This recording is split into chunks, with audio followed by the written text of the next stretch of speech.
नमस्कार प्यारे विद्यार्थियों। अपने कृषि रसायन विज्ञान के अंदर अध्याय नंबर 10 जैव रसायन बायोकेमिस्ट्री के बारे में अध्ययन कर रहे हैं। जैव रसायन की सामान्य जो डेफिनेशन थी, उसकी परिभाषा थी, उसके बारे में अपने और साथ ही साथ कार्बोहाइड्रेट के बारे में अपने पार्ट 1 के अंदर उसका अध्ययन कर चुके हैं। उसके बाद पार्ट 2 के अंदर हमने अमीनो अम्ल यानी कि प्रोटीन्स के बारे में अध्ययन किया कि प्रोटीन्स क्या होता है। उसके बाद आज अपना तीसरा जो पार्ट है, इसके अंदर अपने एंजाइम्स के बारे में पूरा का पूरा अध्ययन करेंगे। एंजाइम्स क्या होते हैं, किस तरीके से ये अभिक्रिया के साथ मिलकर उसकी गति को तेज़ कर देते हैं और खुद अपरिवर्तित रहते हैं। तो स्टार्ट करते हैं। एंजाइम्स एक तरीके के अपने कह सकते हैं कि उत्प्रेरक होते हैं। आपने पीछे की कक्षाओं के अंदर पढ़ा होगा उत्प्रेरक क्या होता है, कि जो खुद अपरिवर्तित रहते हुए अभिक्रिया की जो गति होती है, अभिक्रिया होने की जो दर होती है, उसको वृद्धि कर देता है, उसके अंदर वृद्धि कर देता है, वो उत्प्रेरक होता है। तो वो सेम ही कंडीशन जो संजीव होते हैं, जीव जंतु होते हैं, पेड़ पौधे होते हैं, उनकी बॉडी के अंदर, उनके शरीर के अंदर जो विभिन्न प्रकार की रासायनिक अभिक्रियाएं होती हैं, कार्बोहाइड्रेट का टूटना है या प्रोटीन्स का टूटना है, वसा का, विटामिन का, इनकी जो अभिक्रियाएं होती हैं, उन अभिक्रियाओं की गति को तेज़ कर देना, जल्दी जल्दी उन अभिक्रियाओं को स्टार्ट करना। कोई अभिक्रिया रिएक्शन स्टार्ट नहीं हो रही तो उसको तेज़ कर देना, ये अभिक्रिया को स्टार्ट नहीं करता है। एंजाइम्स जो होते हैं उत्प्रेरक, वो अभिक्रिया को स्टार्ट नहीं करते लेकिन उसकी गति को तेज़ कर देते हैं। तो वो सेम ही कंडीशन एंजाइम्स की होती हैं कि ये शरीर के अंदर की जो रासायनिक अभिक्रियाएं होती हैं, अगर मंद गति से हो रही है तो एंजाइम क्या करता है, उनको जो उनकी दर है, उनकी गति है, उनको बढ़ा देता है, उनके अंदर वृद्धि कर देता है। जैसे अपने एक सिंपल से उदाहरण से इसको समझें कि जैसे मान लो कि अपने पास एक अभिकारक A है और एक अभिकारक B है। एक इसके अंदर अपने एंजाइम को अपने E से लिख लें क्योंकि इसका पहला लेटर E है। एंजाइम को ले लिया। अब एक मध्य की कंडीशन क्या बनेगी, मिडिल कंडीशन क्या मिलेगी। मिडिल कंडीशन को अगर अपने EI से शो करें कि मिडिल की कंडीशन क्या है, EI है। I का मतलब यहाँ पे जो मध्य की, यानी कि बीच में क्या होता है कि अभिक्रिया स्टार्ट होगी, अभिक्रिया स्टार्ट होने के बाद हमने उसके अंदर एंजाइम को मिलाया, तो अब एंजाइम मिलकर क्या करेगा, जो मध्य की कंडीशन आएगी वो ये हो जाएगी, इनकी गति तीव्र हो जाएगी और ये एंजाइम क्या है, ये एंजाइम इनके साथ क्या हो जाएगा, यहाँ पे इनके साथ मिल जाएगा, इनके साथ युग्मन कर लेगा, इनके साथ संकुल का निर्माण कर लेगा। संकुल का मतलब ये इनके साथ संयोग कर लेगा। तो इस तरीके से ये एंजाइम इनके साथ मिल जाएगा। ये कौन सी कंडीशन बोलेंगे, अपने बोलेंगे मध्यवर्ती की, यानी कि बीच की कंडीशन आ जाएगी। अभी उत्पाद नहीं बना है, ये दो अभिकारकों ने आपस में अभिक्रिया की, ये मध्य कंडीशन आ गई। अब उत्पाद में क्या होगा कि उत्पाद जब बनेगा तब उत्पाद अपने क्या बन जाएगा, C+D के बारे से अगर रखें और एंजाइम में फिर लास्ट में फिर क्या हो जाएगा, मुक्त हो जाएगा। ये C+D क्या है, ये अपना उत्पाद है, ये अपना प्रोडक्ट है। तो ये एंजाइम क्या है, जो एंजाइम क्या हो गए बाद में फिर अलग से अपघटित हो गए, ये अलग हो गए। यहाँ पे भी एंजाइम क्या था, अलग था, अभिक्रिया के अंदर उसने कोई भी भाग नहीं लिया। यहाँ पे लास्ट में जब उत्पाद बना तब भी एंजाइम क्या है, अलग है, अभिक्रिया के साथ वो मिक्स नहीं हो रहा। हाँ, बस उसकी अभिक्रिया की जो दर है, अभिक्रिया होने की जो दर है, उसके अंदर वृद्धि कर रहा है। तो ये एंजाइम को अपने इस तरीके से देखना है कि एंजाइम एक तरीके से उत्प्रेरक है, जो अभिक्रिया की दर को वृद्धि कर देता है, उसके अंदर मिक्स नहीं होता है और उत्पाद में बाद में अलग हो जाता है। करते हैं अपने स्टार्ट। एंजाइम्स प्राकृतिक सरल या संयुक्त प्रोटीन होते हैं, यानी कि प्रोटीन्स को ही अपने एंजाइम कह सकते हैं। लगभग जो प्रोटीन्स एंजाइम्स होते हैं, जो जैव रासायनिक क्रियाओं में विशिष्ट उत्प्रेरक का कार्य करते हैं। जो जैव का मतलब जो संजीवों के अंदर रासायनिक क्रियाएं होती हैं, उनके अंदर उत्प्रेरक का कार्य करते हैं, उनको उत्प्रेरित करते हैं। जैसे अपने किसी बच्चे को पढ़ने के लिए प्रेरित करते हैं कि बस बेटा ऐसे नहीं, ऐसे पढ़ना चाहिए, ऐसे इस तरीके से अपने अच्छे नंबर आने चाहिए, तो उत्प्रेरित कर रहे हैं। तो वो सेम कंडीशन ही एंजाइम्स की होती है। कुछ एंजाइम प्रोटीन नहीं भी होते, सर्वप्रथम एंजाइम को खमीर जिस्ट से प्राप्त किया गया था, इसलिए इन्हें एंजाइम नाम दिया गया, क्योंकि ग्रीक भाषा में EN का जो अर्थ है वो इन तथा YAMAS का अर्थ है जिस्ट होता है। तो यहाँ से ये जिस्ट नाम पड़ गया, इसका ग्रीक भाषा का शब्द है। कहाँ पे इसको पाया गया? खमीर जिस्ट के अंदर सबसे पहले इसको यहाँ पे पाया गया। प्रोटीन से ही होते हैं, लेकिन कुछ एंजाइम है वो प्रोटीन नहीं भी होते। अधिकांशतः एंजाइम गोलाकार प्रोटीन होते हैं। अब तक लगभग 3000 एंजाइमों की पहचान की जा चुकी है, जिसमें से लगभग 300 का व्यापारिक उत्पादन किया जा चुका है। उसके बाद ये तो सामान्य जानकारी थी एंजाइम्स के बारे में। आगे आता है एंजाइम्स का वर्गीकरण किस तरीके से किया, कितने भागों में बांटा गया। जैसे कार्बोहाइड्रेट को आपने देखा था मोनो के अंदर, ओलिगो के अंदर और पॉलीसैकेराइड के अंदर। तो इसी प्रकार से एंजाइम को 6 भागों के अंदर बांटा गया है, और उसके बाद उसका नामकरण किस तरीके से होता है वो अपने देखते हैं। तो 6 भागों में यहाँ पे बांटा गया। पहला अपना जो यहाँ पे दे रखा है, इसने एक सारणी के माध्यम से अपने को समझा रखा है। अगर यहाँ पे सारणी को अपने देखें कि क्या किस तरीके से होता है, पहला अपने को दे रखा है ऑक्सीडो रिड कैटेस आ जाएगा। ऑक्सीडो का मतलब होता है ऑक्सीकरण। ऑक्सीडो को क्या होता है? ऑक्सीकरण होता है। और रिड कैटेस का मतलब होता है अपचयन होता है। यानी कि जिन अभिक्रियाओं के अंदर जो अपने शरीर के अंदर अभिक्रियाएं होती हैं उनका क्या होता है? ऑक्सीकरण व अपचयन के अंदर ये नाम आ जाएगा। यानी कि जो इनका ऑक्सीकरण व अपचयन होता है, जिन अभिक्रियाओं के अंदर ऑक्सीकरण और अपचयन होता है, उनको किस वर्ग के अंदर रखा गया है? ऑक्सीडो रेक्टेस के वर्ग के अंदर रखा गया है। दूसरा जो इसका नाम अगर अपने देखें, यहाँ पे नाम में लिखा है ट्रांसफरेसिस लिखा हुआ है। ट्रांस का मतलब होता है ट्रांसफर होना, यानी कि एक दूसरे के साथ विनिमय करना, एक दूसरे के साथ आदान प्रदान करना, वो क्या होता है? ट्रांसफरेसिस होता है। तो इसको लिख देंगे 2 पदार्थों के मध्य समूह का विनिमय। यानी कि यहाँ पे AB और CD आपस में अभिक्रिया कर रहे हैं, अभिकारक हैं AB और CD। अभिक्रिया होने के बाद ये A की C के साथ रिएक्शन होगी और B के D के साथ उत्पाद बनता है। तो ये आपस में आदान प्रदान हो रहे, ट्रांसफर हो रहे, तो उसको क्या बोलते हैं? ट्रांसफरेसिस बोलते हैं। उसके बाद हाइड्रो को नाम याद रखना अपने को, हाइड्रोलेसिस बोलते हैं। हाइड्रो का मतलब जल होता है। तो जल अपघटन जिनका होता है, जल अपघटन की जो क्रिया है वो अपनी क्या कहलाएगी? हाइड्रोलेसिस कहलाएगी। जो अपनी बॉडी के अंदर जल का अपघटन होता है वो किस वर्ग के अंदर आ जाएगा? हाइड्रोलेसिस के अंदर आ जाएगा। उसके बाद लाइसिस आए। लाइसिस के अंदर क्या होता है कि जल अपघटन के अतिरिक्त किसी पदार्थ से समूह का हटना, यानी कि लाइसिस क्या करेगा? पदार्थों को तोड़ने का काम करेगा, उसका अपघटन करने का काम करता है। उसके बाद आता है आइसोमरेसिस नाम आता है, आइसोमरेसिस। तो इसमें क्या होता है? समांगीकरण होता है। समावेशीकरण क्या होता है कि जैसे फ्रक्टोज का ग्लूकोज के अंदर अपघटित होना या ग्लूकोज का फ्रक्टोज के अंदर जाना, तो एक ही समान अणु, यानी कि ग्लूकोज में C6 होते हैं, फ्रक्टोज के अंदर भी C6 होते हैं, सेम होता है, जो अपने पीछे कार्बोहाइड्रेट के अंदर कर चुके हैं ग्लूकोज और फ्रक्टोज के बारे में। तो इनमें क्या होता है कि जो समान होते हैं वो अपने क्या हो जाएंगे? स्वामीकरण के अंदर आ जाते हैं।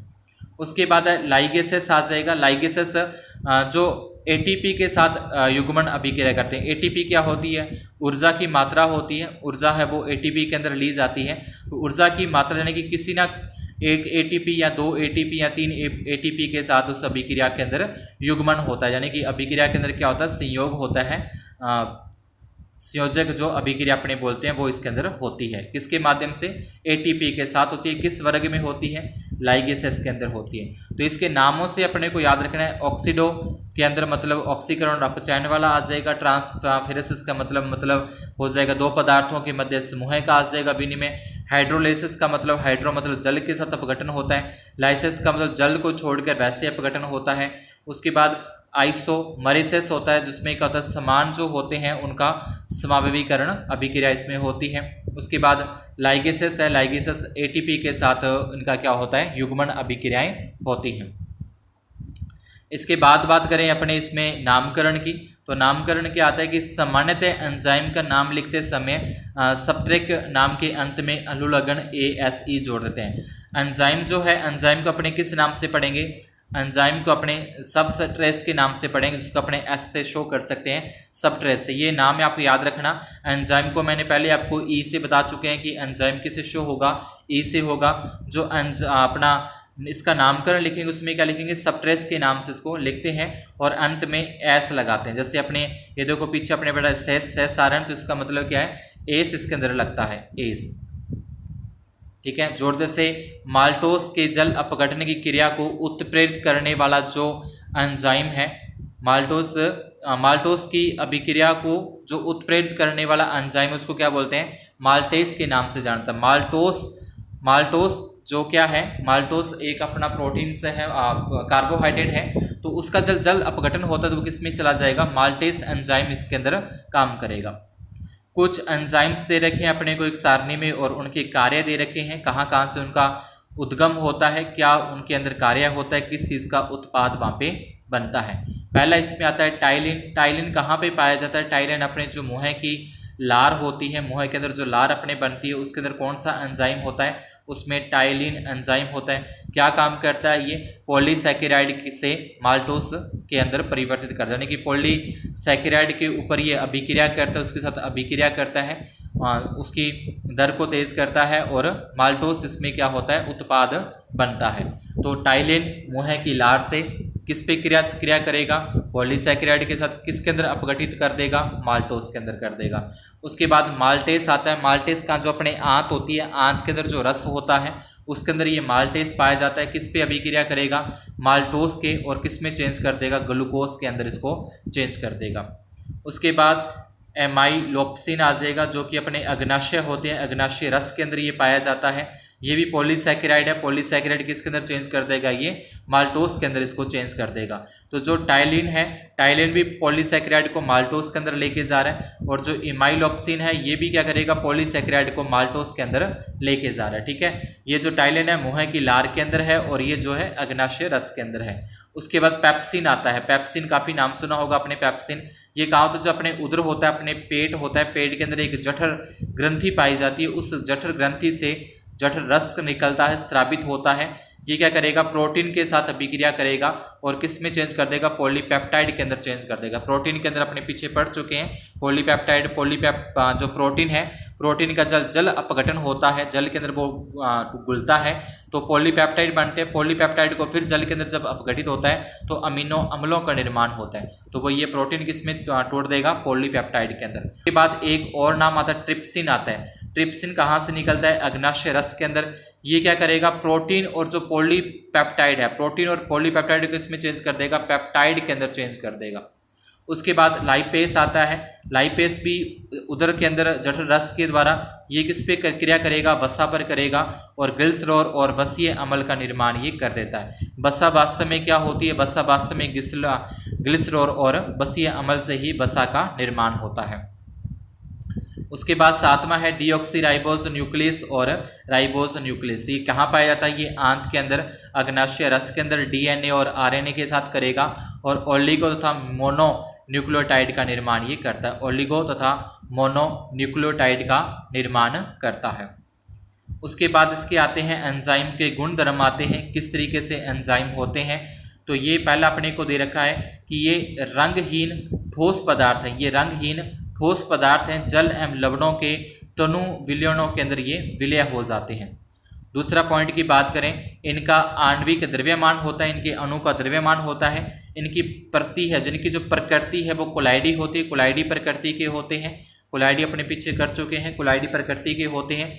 जो शरीर तापमान तथा सामान्य पीएच पर अधिक सक्रिय होते हैं। शरीर का तापमान 36-37 डिग्री सेल्सियस होता है, ठीक है, वो तो उसके बाद 28 से 29 से लेकर 30, 35, 36 तक जो सामान्य टेम्परेचर है उस पे ये क्या होते हैं, अधिक सक्रिय होते हैं और पीएच का मान वो 6 से 8 होना चाहिए।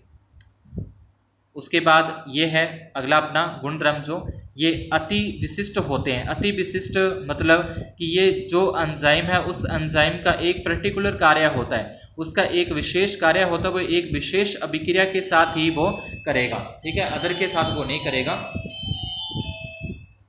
एक विशिष्ट है उसी के साथ करेगा ये। जो विशेष प्रकार के एंजाइम है वो विशेष प्रकार की अभिक्रिया को ही प्रेरित करता है। ऐसे नहीं कि एक ही एंजाइम सभी अभिक्रियाओं को प्रेरित कर दे, ऐसा नहीं होगा।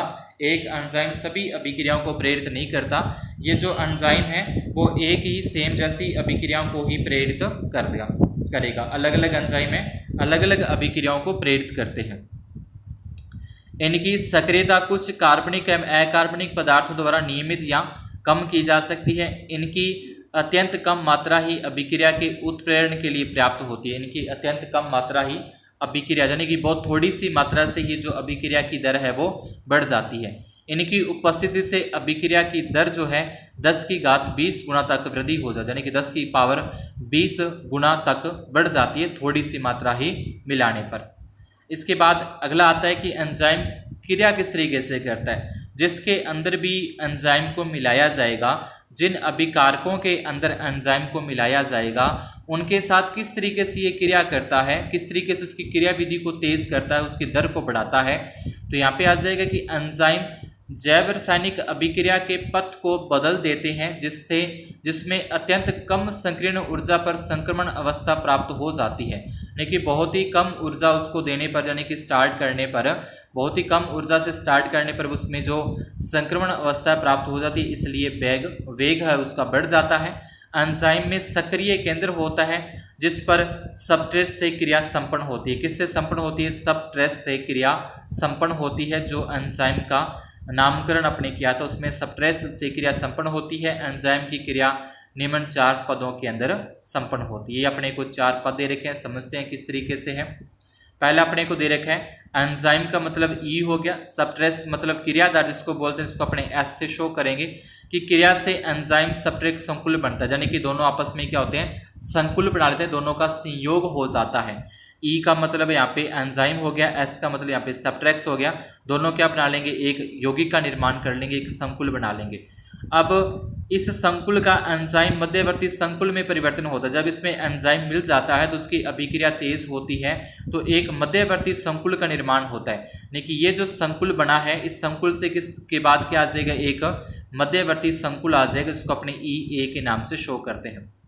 इस संकुल का एंजाइम उत्पाद संकुल में परिवर्तन होता है। अब ये जो मध्यवर्ती संकुल बना है, ये मध्यवर्ती संकुल लास्ट में क्या हो जाएगा? एक उत्पाद के अंदर परिवर्तित हो जाएगा। पी का मतलब यहाँ पे प्रोडक्ट होता है, एक संकुल के रूप में, उत्पाद के रूप में प्राप्त हो जाता है। उसके बाद आ जाएगा इस संकुल का एंजाइम तथा उत्पाद में विघटन होता है। और लास्ट जो स्टेप होता है उसमें यहाँ पे जो ये बना संकुल उत्पाद का निर्माण हुआ, ये दोनों क्या हो जाएंगे? विघटित हो जाएंगे, दोनों अपघटित हो जाएंगे।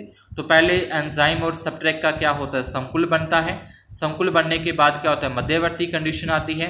मध्यवर्ती के बाद क्या बनता है? उत्पाद बनता है। और उत्पाद बनने के बाद ये एंजाइम अलग अपघटित हो जाता है। उसके बाद एंजाइम्स की उपयोगिता अपने को दे रखी है। एंजाइम मुख्यतः पाचन की क्रिया में सहायक होते हैं। जो अपने पाचन का काम है बॉडी के अंदर, जीव जंतुओं के अंदर, उसके अंदर ये सहायक होते हैं। इसके अतिरिक्त और क्या काम करेंगे? इसके अतिरिक्त एंजाइम को रोगों की रोकथाम के लिए, एंजाइम को रोगों की रोकथाम जैसे एल्बिनिज्म रोग जो एंजाइम ट्रायोनिसेज की कमी से होता है, को भोजन के साथ एंजाइम की पूर्ति करके रोका जा सकता है। इनको रोगों के उपचार में भी प्रयुक्त किया जाता है, जैसे हृदय रोग के उपचार में स्ट्रेप पटोकाइनेज एंजाइम को रक्त के थक्के में विलय करने के लिए प्रयुक्त किया जाता है। इन्हें उद्योगों में मंदिरा, वाइन, विस्की, चमड़े तथा खाद्य पदार्थों के परिरक्षण के अंदर भी प्रयुक्त किया जाता है। एक तो इसका उपयोग हो गई पाचन क्रिया में सहायक है, दूसरा रोगों की रोकथाम के अंदर सहायक है, और तीसरा अगर अपने देखें तो उद्योगों के अंदर भी इसका उपयोग किया जाता है। ये था अपना पूरा का पूरा एंजाइम्स का टॉपिक। ये एंजाइम्स की उपयोगिता आ गई। इसके बाद अगला अपना जो टॉपिक आएगा न्यूक्लिक अम्ल के बारे में अपने पढ़ेंगे। न्यूक्लिक अम्ल जैसे डीएनए, आरएनए वगैरह जिसके अंदर अपने आते हैं, अनुवांशिक के अंदर अपने इसको पढ़ते हैं। तो आज की क्लास में अपने इतना ही। अगर आपको एंजाइम्स टॉपिक समझ में आया हो तो वीडियो को लाइक ज़रूर कर दें, और आगे अपने सहपाठियों के अंदर, अपने क्लासमेट के अंदर इसको शेयर जरूर करें। आज तक अपने 3 पार्ट्स, ये अपना तीसरा पार्ट था, यह अपना इस क्लास का तीसरा पार्ट है, जिसके अंदर अपने एंजाइम्स के बारे में बात की। पहले पार्ट के अंदर अपने जैव रसायन की साम्य परिभाषा थी, तो उसके बाद उसके अंदर ही अपने कार्बोहाइड्रेट को पूरा कंप्लीट किया।